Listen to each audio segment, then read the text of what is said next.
Hello friends, నేనైతే ఈరోజైతే వంకాయతో ఒక రెసిపీ అయితే చేస్తున్నానండి. చాలా రోజుల నుండి చేద్దాం అనుకుంటున్నాను. ఇప్పటికైతే కుదిరింది.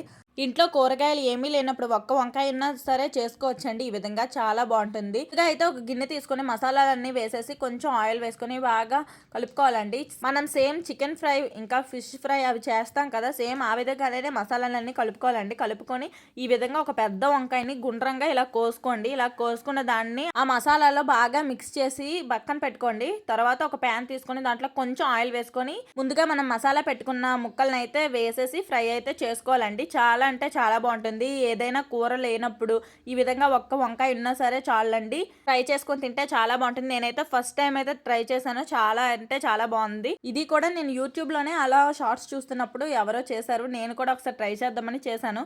చాలా అంటే చాలా బాగా వచ్చింది. మీరు ఎప్పుడైనా ట్రై చేశారా? ఈ విధంగా తిన్నారా? కామెంట్ చేయండి. బాయ్ ఫ్రెండ్స్, నెక్స్ట్ వీడియోలో కలుద్దాం. నచ్చితే లైక్ చేయండి.